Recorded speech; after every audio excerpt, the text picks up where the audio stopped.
Unit number 8 nutrition. सबसे पहले introduction है। इंट्रोडक्शन में हमारे पास है कि हमारे पास ऑर्गेनिज्म जो होते हैं उन्हें अपने डेली लाइफ के फंक्शन को परफॉर्म करने के लिए एनर्जी की ज़रूरत होती है, और ये एनर्जी किधर से आती है? ऑक्सीडेशन ऑफ फूड से। ठीक है, दोनों कैटेगरी है इसमें हमें बताई हुई है कि ऑटोट्रॉफ्स भी और हेटरोट्रॉफ्स। ऑटोट्रॉफ्स वो होंगे जो अपनी फूड खुद प्रिपेयर करेंगे by the process of photosynthesis, और हेटरोट्रॉफ जो कि अपनी फूड किसी दूसरे और ऑर्गेनिज्म से या दूसरे सोर्स से लेंगे, उन्हें हम क्या कहेंगे?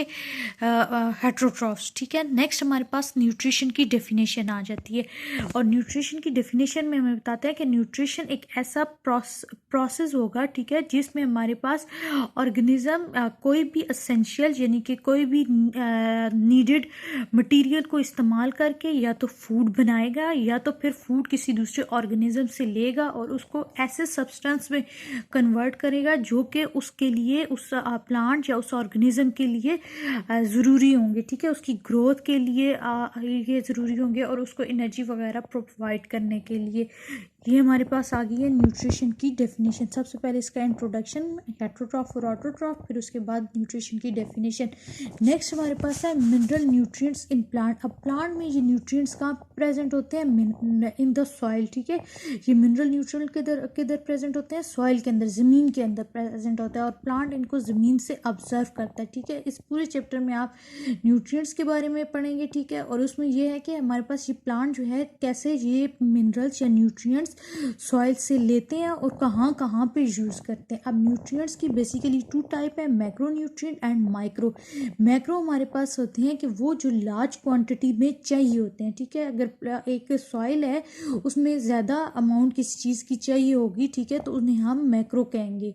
और दूसरा अगर माइक्रो है तो हमारे पास लो क्वांटिटी। ठीक है, मैक्रो न्यूट्रिएंट्स हमारे पास 9 इन नंबर है और हमारे पास माइक्रो क्या है? 8 इन नंबर है। नेक्स्ट हमारे पास है रोल ऑफ नाइट्रोजन। नाइट्रोजन जो है वो हमारे पास मेजर कंपोनेंट है और ये प्लांट की ग्रोथ में बहुत हेल्प करता है बिकॉज कि ये हमारे पास प्लांट के अंदर protein, hormones, chlorophyll, vitamins and enzyme की प्रोडक्शन में हेल्प करता है। नेक्स्ट हमारे पास है कि स्टेम और लीफ की ग्रोथ में हेल्प करता है, और अगर हमारे पास नाइट्रोजन की अमाउंट बहुत ज़्यादा हो, टू मच अगर नाइट्रोजन हो, तो हमारे पास जो फ्लावर है और फूड प्रोडक्शन वो डिले हो जाएगी। ठीक है, यानी कि हमारे पास रुक जाएगी अगर बहुत ज़्यादा न्यूट्रिएंट है, और अगर हमारे पास कम है तो हमारे पास जो वो उसकी प्रोडक्शन है यानी कि उसकी पैदावार है वो कम हो जाएगी, और जो लीव्स हैं हमारे पास प्लांट के वो येलो हो जाएंगे अगर हमारे पास नाइट्रोजन की अमाउंट बहुत ज़्यादा लो है। नेक्स्ट हमारे पास है रोल ऑफ मैग्नीशियम। मैग्नीशियम बहुत ही इंपॉर्टेंट रोल अदा करता है प्लांट में बिकॉज कि जो हमारे पास क्लोरोफिल होता है उसको बनाने में मैग्नीशियम मोस्ट इम्पॉर्टेंट है। क्लोरोफिल का सेंट्रल पार्ट जो है वो किससे बनेगा? मैग्नीशियम से। अगर मैग्नीशियम नहीं है तो हमारे पास क्लोरोफिल नहीं बनेगा, और अगर क्लोरोफिल नहीं बनेगा तो फोटोसिंथेसिस का प्रोसेस नहीं होगा। ठीक है, अगर मैग्नीशियम की डेफिशिएंसी है, कमी है, तो हमारे पास जो प्लांट है उसमें क्लोरोसिस हो जाएगा और नेक्रोसिस। क्लोरोसिस कहते हैं येलोइश ऑफ द लीफ, जो हमारे पास पत्ते वगैरह पीले हो जाते हैं। ठीक है, उसे हम क्लोरोसिस कहेंगे, और नेक्रोसिस में हम क्या कहेंगे कि हमारे पास वो जो प्लांट होगी उसके सेल्स की डेथ हो जाएगी। हमारे पास जो सेल होंगे जितने भी, उनकी डेथ हो जाएगी। उसके अलावा मैग्नीशियम जो है, जो प्लांट के अंदर एंजाइम है, ठीक है, उसकी एक्टिवेशन में भी हेल्प करता है। नेक्स्ट हमारे पास है कि इम्पोर्टेंट ऑफ फर्टिलाइजर्स की जो है वो क्या अहमियत होती है।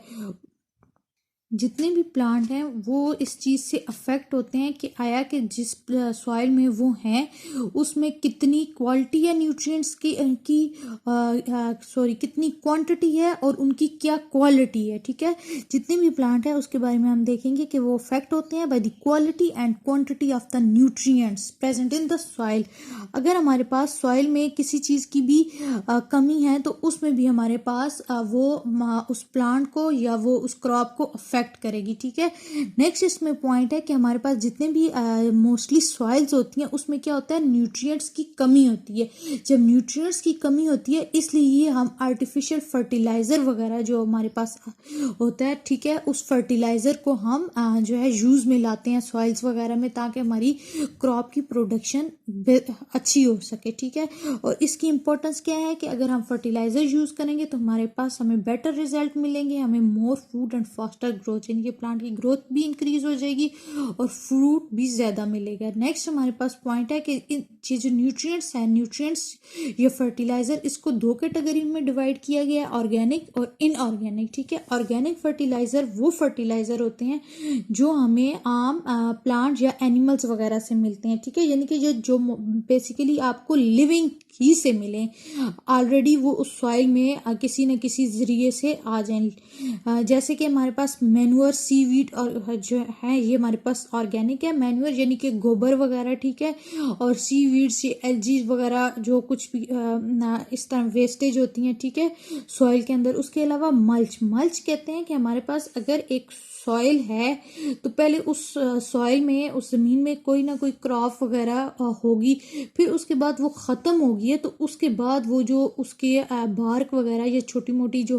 बचा कुछ लकड़ियां, बार्क या लीव्स वगैरह आ जाती हैं, ठीक है, उसको मल्च कहते हैं, ठीक है। मल्च वगैरह जो होंगे ये हमारे पास क्या है, ये ऑर्गेनिक फर्टिलाइजर्स आ जाएंगे।